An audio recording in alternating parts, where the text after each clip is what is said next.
11 के subject chemistry में आज का हमारा टॉपिक है मूलानुपाती सूत्र एवं अणु सूत्र, जिसे हम empirical formula and molecular formula कहते हैं।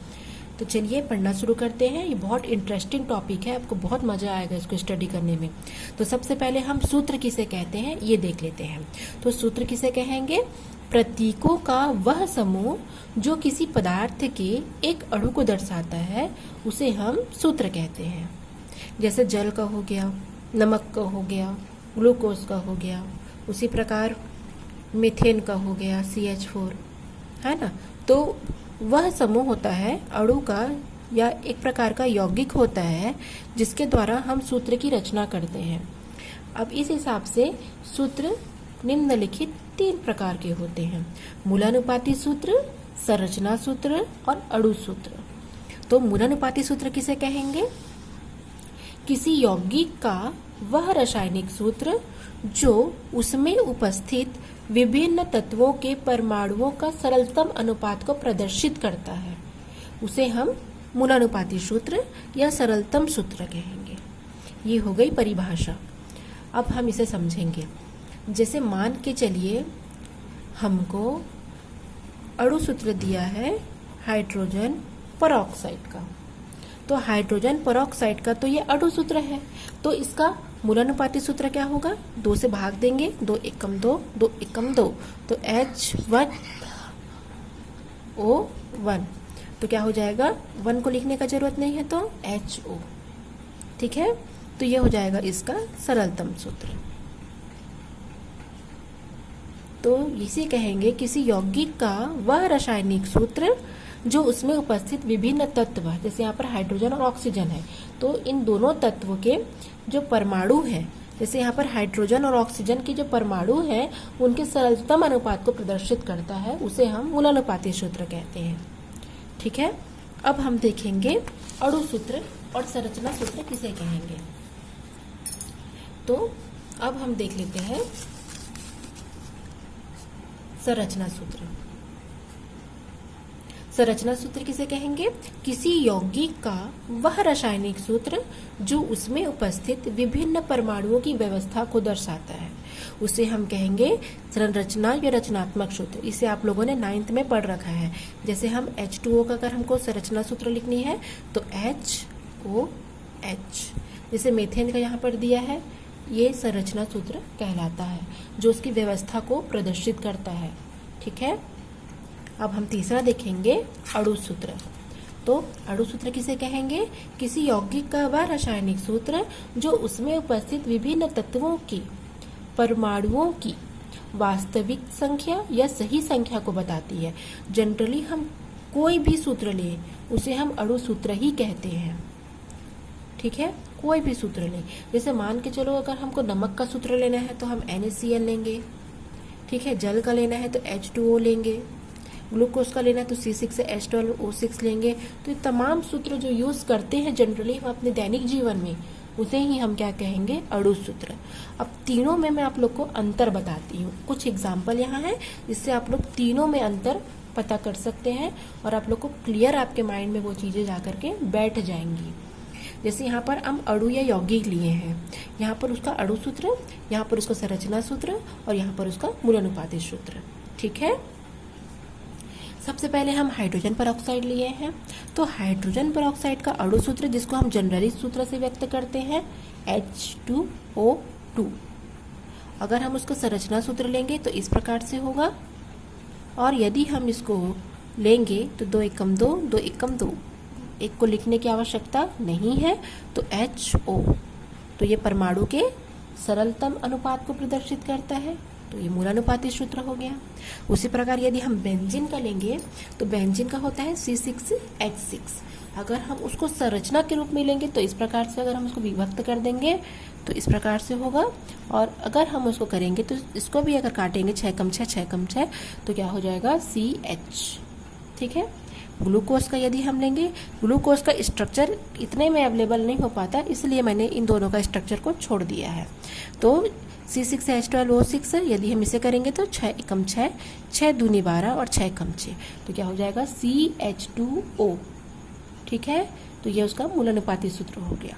और BHC जिसे हम बेंजीन हेक्साक्लोराइड कहते हैं, C6H6Cl6, इसका भी हो जाएगा CHCl।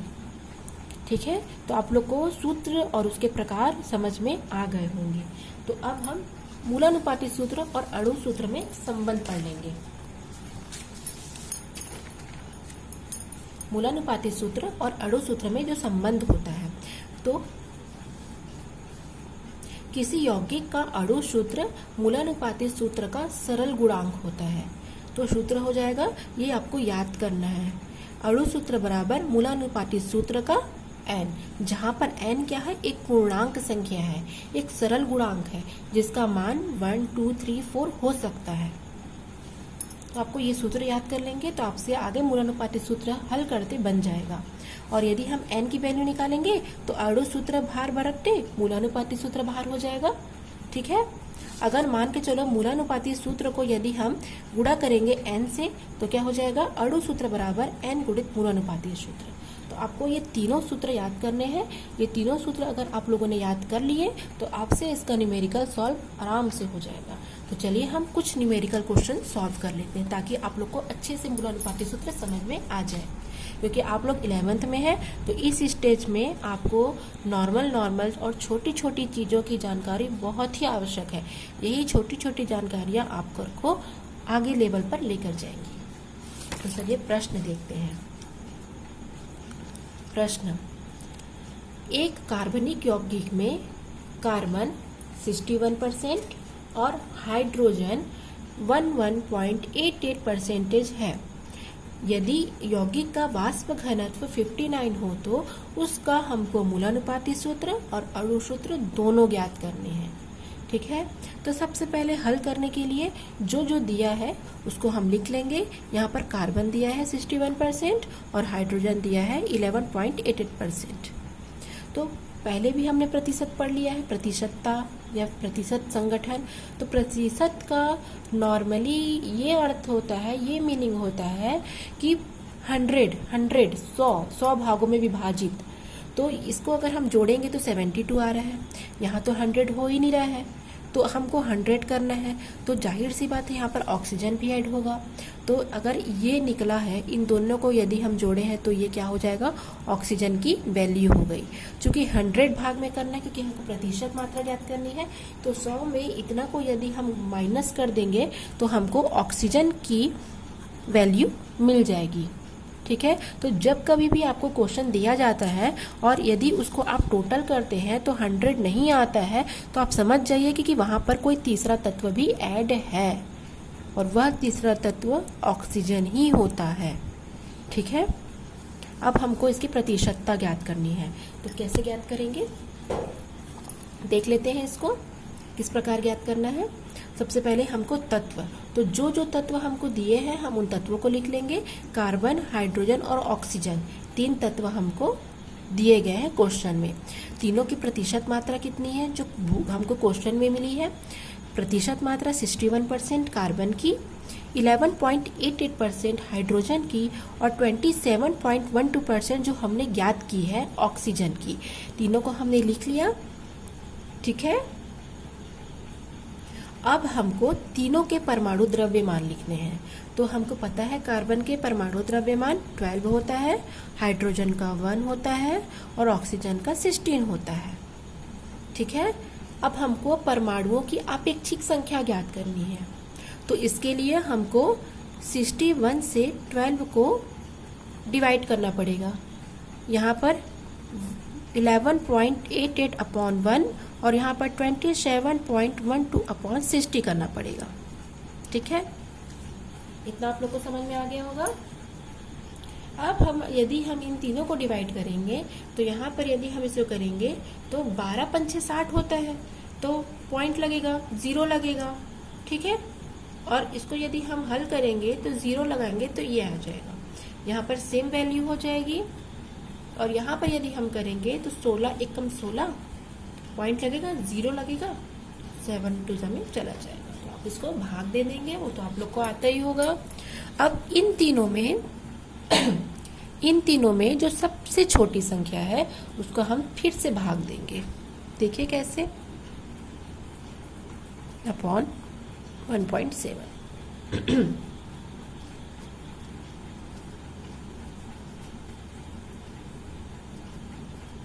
ठीक है, अब इसको आप भाग देंगे तो इसको यदि हम कटाएंगे तो यहाँ पर 3, यहाँ पर 7 और यहाँ पर 1 आएगा।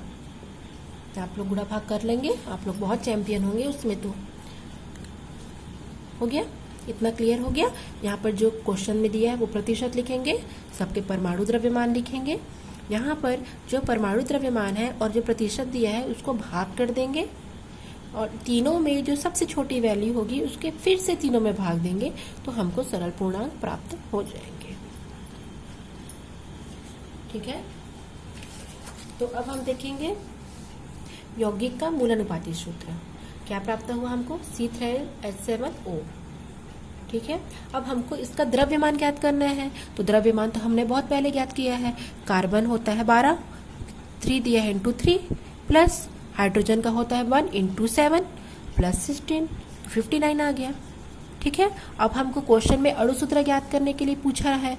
तो अणु सूत्र का सूत्र हमने पहले देखा है, 2 गुणित वाष्प घनत्व होता है।